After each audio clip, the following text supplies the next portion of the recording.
Halo anak-anak, selamat bertemu kembali. Salam sehat dan salam DJTM buat kita semua. Nah, baik anak-anak, sebelum memulai pembelajaran kita hari ini, marilah kita awali dengan doa. Kita berdoa menurut agama kita masing-masing. Dalam nama Bapa dan Putra dan Roh Kudus. Amin.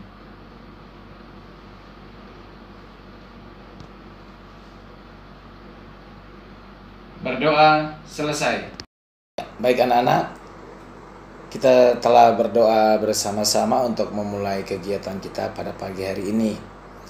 Pada pagi hari ini kita akan melanjutkan pembelajaran kita, yaitu tema 2, menyayangi hewan dan tumbuhan, dengan subtemanya yang kedua, manfaat hewan bagi kehidupan manusia.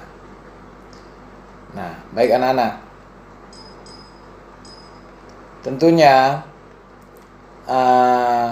manfaat hewan bagi manusia itu sangat banyak sekali. Anak-anak perhatikan gambar yang ada di depan ini, di mana ada gambar domba, ada gambar sapi, gambar ayam, dan gambar lebah, ya, lebah madu. Nah, keempat contoh hewan ini mempunyai manfaat yang sangat banyak bagi manusia. Contohnya ayam, ya. Manfaatnya ayam itu dari dagingnya, kemudian bulunya, bahkan suaranya pun bermanfaat. Kemudian domba, bulunya, dagingnya itu juga bermanfaat. Kemudian sapi, kulitnya juga bermanfaat, ya. Kemudian dagingnya, susunya, bahkan tenaganya juga dibutuhkan oleh manusia. Kemudian yang terakhir adalah lebah. Lebah ini manfaatnya adalah madunya, ya. Madunya ini sangat bermanfaat, ya. Kemudian kita melihat bahwa seorang anak yang bernama Andre suka memelihara ayam, ya. Ada ayam jago, ayam betina, dan anak ayam. Setiap hari Andre dibangunkan dengan suara ayam jago. Ayam jago berkokok nyaring sekali setiap pagi. Andre juga mengoleksi buku cerita tentang hewan. Nah, anak-anak, di sini ayam jago itu suaranya bermanfaat bagi manusia, terutama untuk Andre adalah saat membangunkan Andre di pagi hari. Nah, baik, Andre juga senang mengoleksi buku cerita tentang hewan. Nah, kita akan melihat apa yang dimaksud dengan fabel, ya. Fabel ini adalah salah satu jenis dongeng.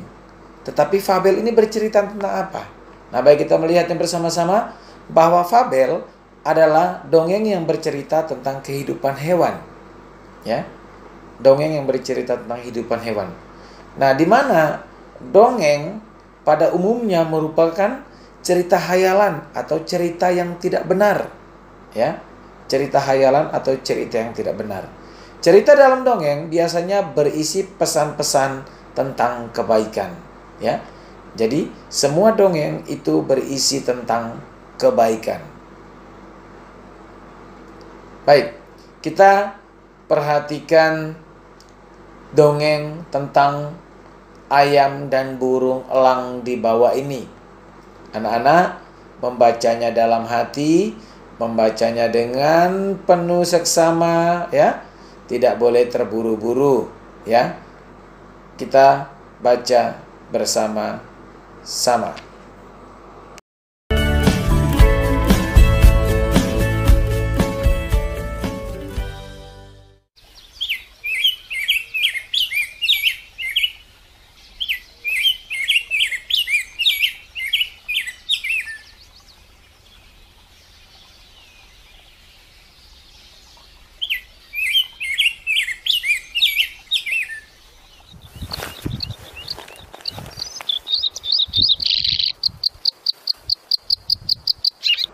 Setelah kita membaca dongeng di atas tadi, kita dapat memahami isi dongeng dengan membuat pertanyaan-pertanyaan menggunakan kata tanya. Setelah itu, kita dapat menjawab pertanyaan-pertanyaan tadi melalui peta pikiran. Nah, sebelum kita melihat peta pikiran, baik kita akan melihat apa saja yang menjadi kata tanya, ya. Kata tanya yang akan kita gunakan untuk mengetahui isi daripada sebuah dongeng. Nah, ini macam-macam kata tanya. Yang pertama ada kata tanya apa, ya. Kata tanya apa. Kemudian kata tanya siapa, kata tanya bagaimana, kata tanya di mana, kata tanya kapan, dan kata tanya mengapa. Setiap kata tanya ini mempunyai fungsi masing-masing. Misalnya, kata tanya siapa itu untuk menanyakan nama orang. Kata tanya bagaimana itu untuk menanyakan keadaan. Kemudian kata tanya di mana itu untuk menanyakan keberadaan. Ya, kemudian kata tanya kapan. Kapan itu untuk menanyakan waktu. Ya, waktu kejadian. Kemudian kata tanya mengapa itu untuk menanyakan sebab akibat. Kemudian kata tanya apa untuk menanyakan maksud dan tujuan. Nah, baik, kita melihat peta pikiran yang berkaitan dengan dongeng ayam dan burung elang. Nah, ini caranya kita membuat peta pikiran. Nah, di dalam peta pikiran ini kita dapat membuat pertanyaan berdasarkan kata tanya yang sudah ada. Misalnya, yang pertama, siapa tokoh dalam dongeng tersebut? Ya, menggunakan kata tanya siapa. Kemudian di mana latar dari dongeng tersebut? Kemudian bagaimana sifat dari tokoh-tokoh tersebut? Dan yang terakhir adalah apa amanat yang disampaikan dongeng tersebut? Nah, ini merupakan peta pikiran. Ya, kita membuat pertanyaan dari dongeng berdasarkan peta pikiran menggunakan kata tanya. Sampai di situ. Ada yang mau ditanyakan anak-anak? Nah, baik. Nah, di dalam dongeng, ya, setiap tokoh itu memiliki sifat, ya. Setiap tokoh itu memiliki sifat. Sifatnya berbeda-beda. Nah, di dalam pembelajaran matematika kita juga mengenal yang namanya sifat pertukaran, ya, atau yang kita kenal dengan komutatif. Nah, sebelumnya kita sudah belajar tentang sifat pertukaran atau komutatif pada penjumlahan. Nah, kali ini kita akan belajar tentang sifat pertukaran pada perkalian. Ya.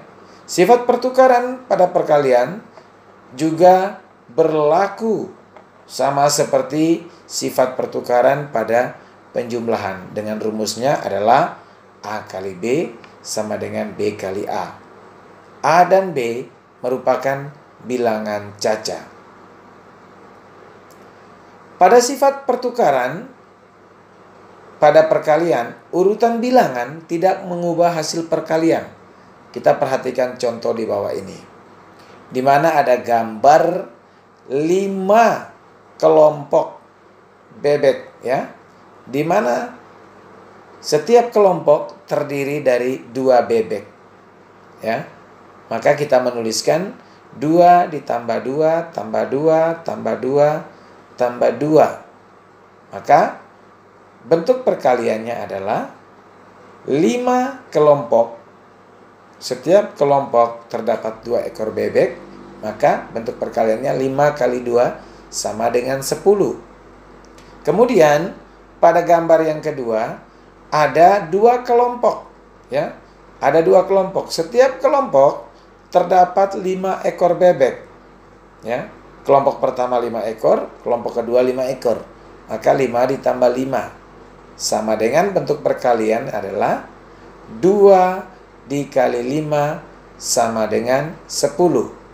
Jadi 5 dikali 2 sama dengan 2 dikali 5. Di mana hasil kedua perkalian ini, hasil akhirnya adalah sama.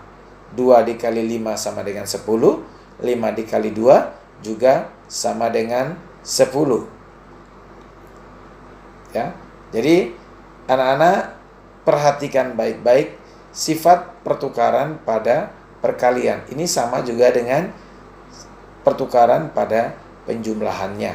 Ya, artinya posisinya berubah tetapi hasilnya pasti tetap sama, ya. Posisi berubah tetapi hasil sama. Kemudian ketika kita melihat sifat pertukaran ini, kita juga melihat bahwa salah satu sifat hewan yaitu bergerak, ya. Gerakan tiap hewan itu berbeda-beda. Ada yang berjalan, ada yang melompat, ada yang terbang, dan ada yang berlari. Nah, mari kita perhatikan gambar di bawah ini. Bagaimana kita menirukan gerakan-gerakan hewan. Yang pertama kita melihat gerakan bebek, ya. Kita menirukan gerakan bebek. Kemudian yang kedua, kita menirukan gerakan gajah. Gajah berjalan. Kemudian yang ketiga, kita menirukan kelinci melompat. Ya.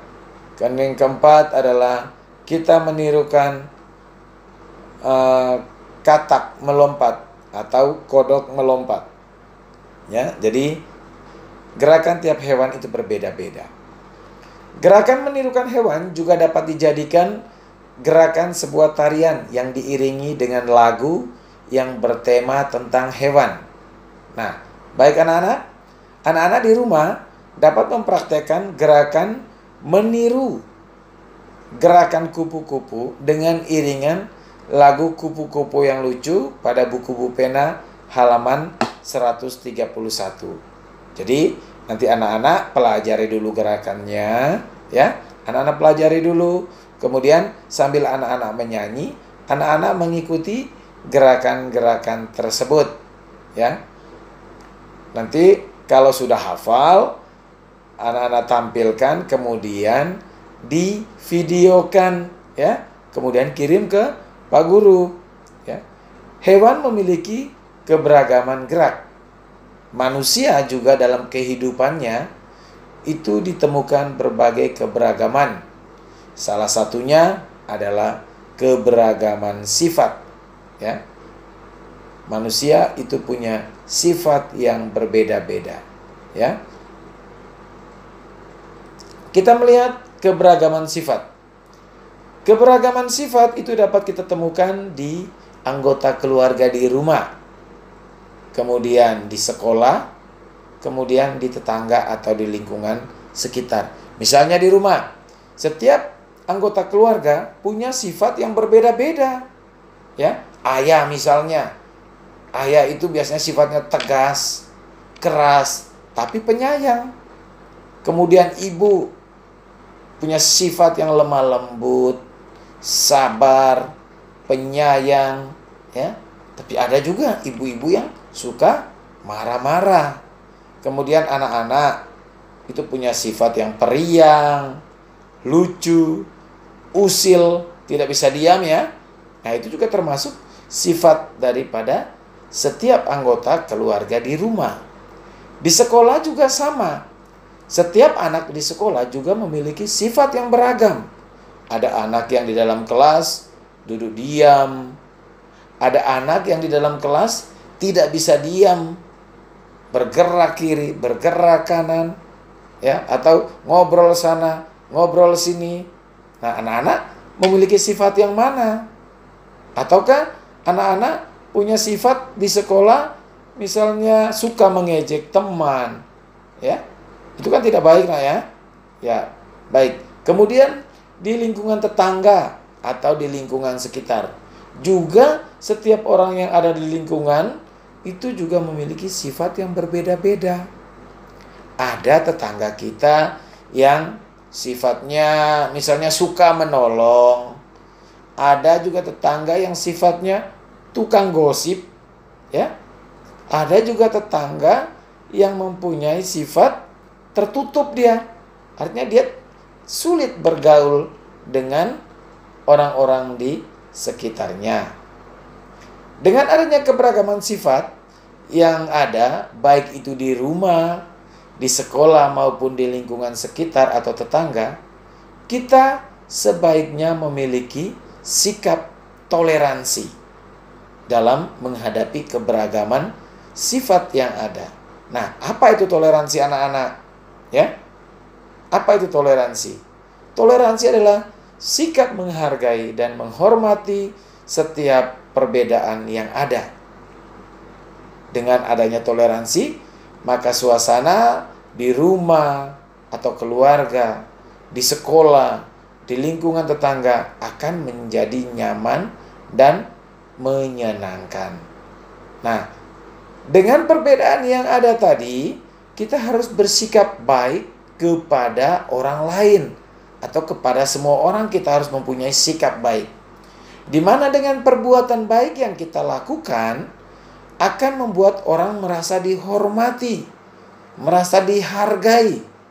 Dengan demikian, kita sudah menjalankan nilai-nilai luhur Pancasila, yaitu sila kedua yang berbunyi kemanusiaan yang adil dan beradab.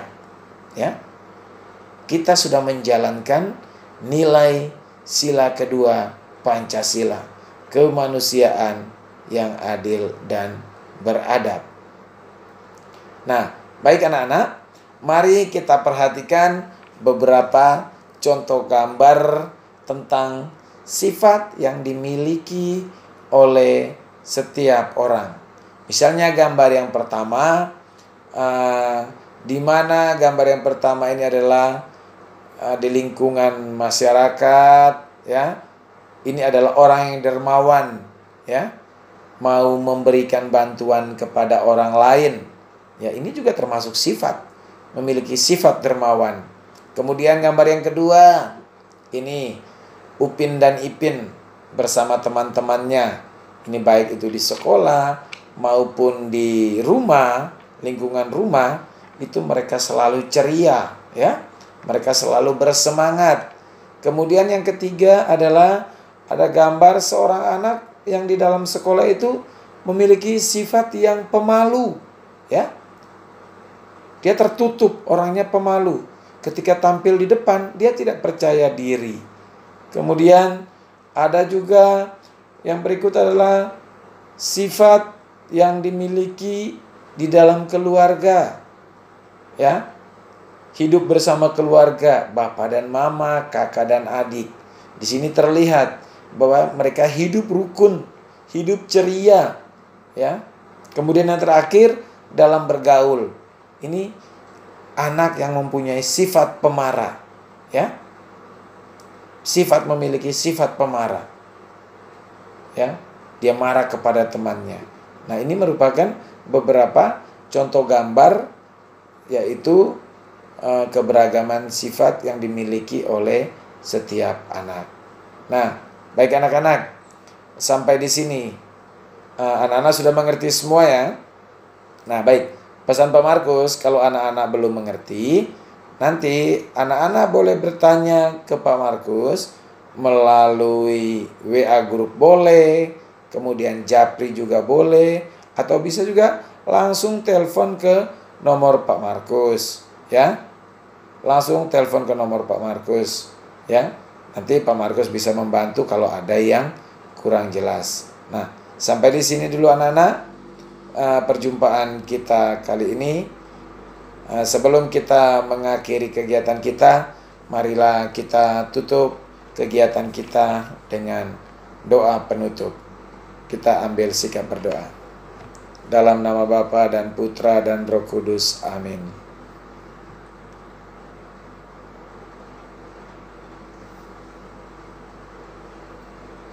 Berdoa selesai. Nah, baik anak-anak, pesan Pak Markus, anak-anak di rumah tetap menjaga kesehatan, Anak-anak tetap rajin membaca buku, rajin menyelesaikan tugas, jangan pernah putus asa. Dan sekali lagi, sampai di sini dulu perjumpaan kita. Salam DJTM, sekian dan terima kasih. Sampai berjumpa kembali pada episode selanjutnya. Salam DJTM. Terima kasih. Dadah.